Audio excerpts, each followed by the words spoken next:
Guys के आयो यो इन्टरनेसनल प्याकेजिङमा हेर्दा त 30 तोला सुन जस्तो पो छ त।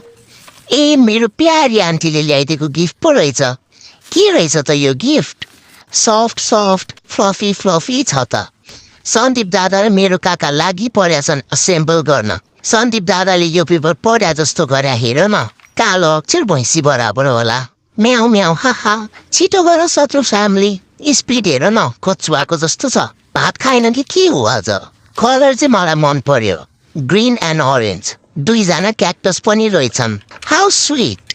यो मेरो आन्टीले मेरो लागि ल्याइदिएको ट्री हाउस पो रहेछ गाइस। कस्तो क्युट। मलाई सबैजनाले कति माया गर्ने के। इन्स्ट्रक्सन्स दिएको रहेछ त म्यानुफ्याक्चररले। 80 टाइम लाग्छ। मान्छेले 100 तल्ले घर बनाउँछन् 80 टाइममा। हावा शत्रु फ्यामिली। बाउ खोइ बाउ, खाने बेला मात्रै टुप्रुक्क आइपुग्ने, कामको बेला मुसा मार्न गयो कि क्या हो? भर छैन यो बाउको त। फाइनली काका र दादाले 1 महिना लगाएर सेटअप कम्प्लिट गरे। मेरो बाउको अफिस पहिला कस्तो बोरिङ थियो गाइज। अहिले हेर्नु त सब मेरो टोइज र हाउसेसहरूले भरि भराउँछ। म पाएर मेरो फ्यामिली कति लक्की के। मलाई टप पार्ट सबभन्दा दामी लाग्यो गाइज। इन्जोय।